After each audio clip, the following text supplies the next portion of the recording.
जय जय भोलेनाथ, जय जय भवानी। श्रावण मास के शुक्ल पक्ष की तृतीया तिथि को मनाया जाने वाला हरियाली तीज व्रत सुहागिन स्त्रियों का परम प्रिय पर्व है। इस दिन माता पार्वती जी ने अनगिनत जन्मों की तपस्या के बाद भगवान भोलेनाथ जी को पति के रूप में प्राप्त किया था। इसीलिए इस व्रत का विशेष महत्व है। यह व्रत नारी की श्रद्धा, भक्ति और अखंड सौभाग्य का प्रतीक है।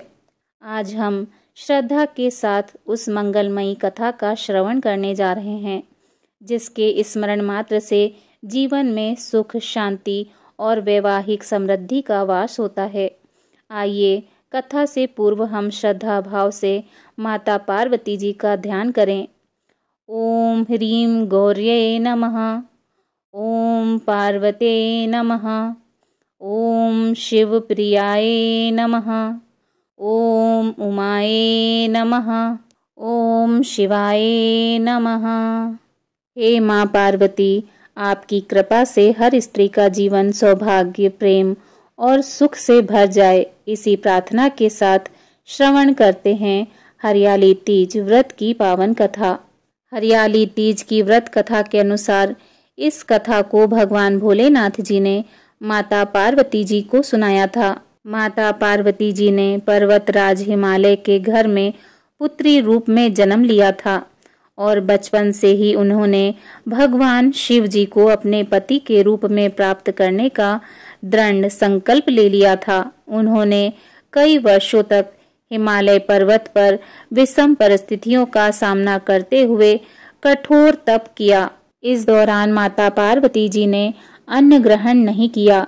काफी समय तक सूखे पत्ते चबाकर रहीं और फिर कई वर्षों तक उन्होंने केवल वायु ही ग्रहण की।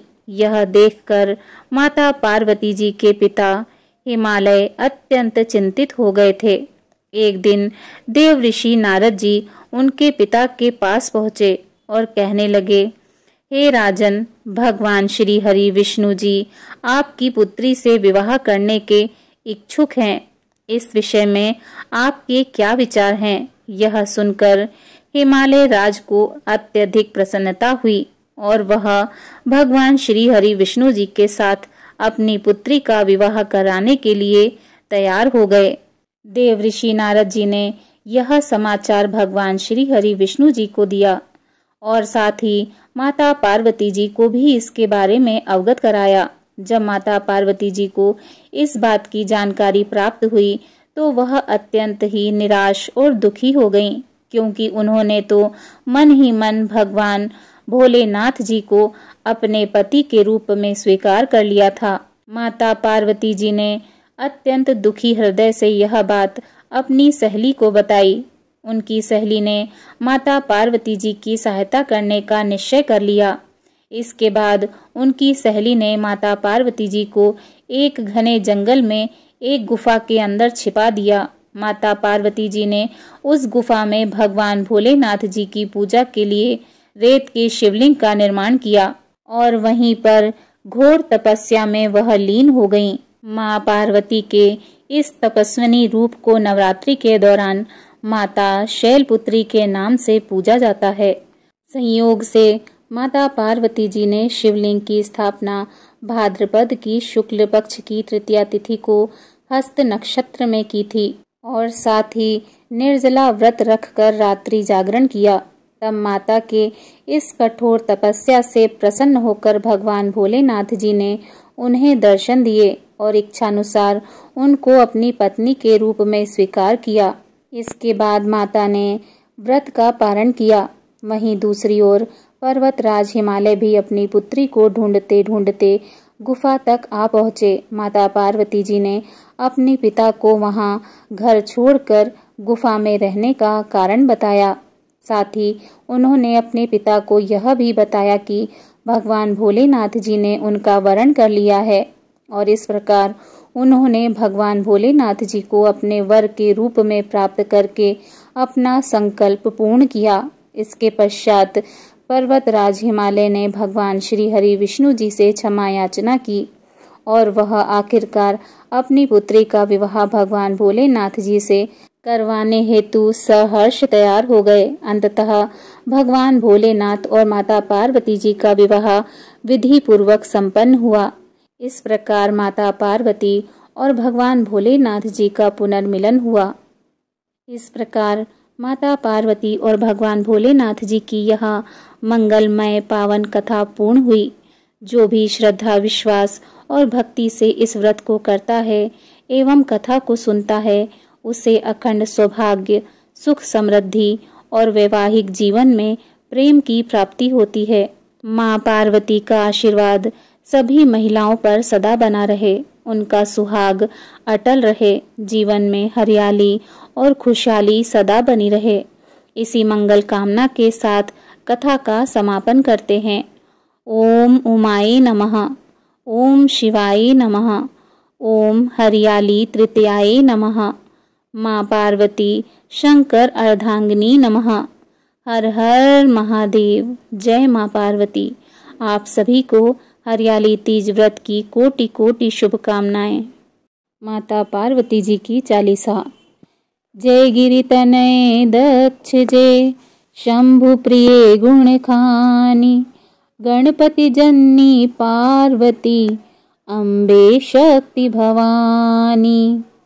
ब्रह्मा भेद न तुम्हारो पावे, पंच बदन नित तुमको ध्यावे, षडमुखी कहे न सकत यश तेरो, सहस बदन श्रम करत घनेरो।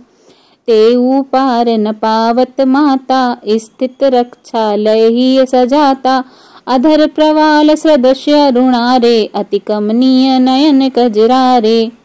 ललित ललाट विलेपित केशर, कुमकुम अक्षत शोभा मनोहर, कनक बसन कंचुकी सजाए, कटी मेखला दिव्य लहराए।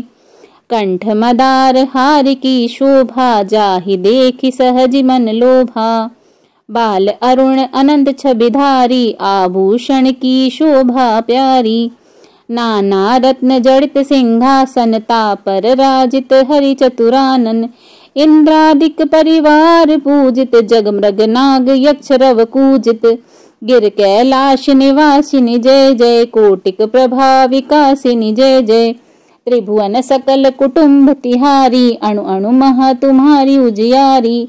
हे महेश प्राणेश तुम्हारे, त्रिभुवन के जो नित रखवारे।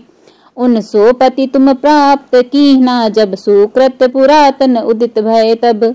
बूढ़ा बैल सवारी जिनकी, महिमा का गावे को तिनकी। सदा शमशान बिहारी शंकर, आभूषण है भुजंग भयंकर। कंठ हलाहल कोछ बिछाई, नीलकंठ की पदवी पाई। देव मगन के हित असकीन हो, विशले आप तिन्हि अमी दीन हो। ताकि तुम पत्नी छवि धारिणी, दूरित विदारिणी मंगल कारिणी। देखी परम सौंदर्य तिहारो, त्रिभुवन चकित बनावन हारो। भय भीता सो माता गंगा, लज्जामय है सलिल तरंगा।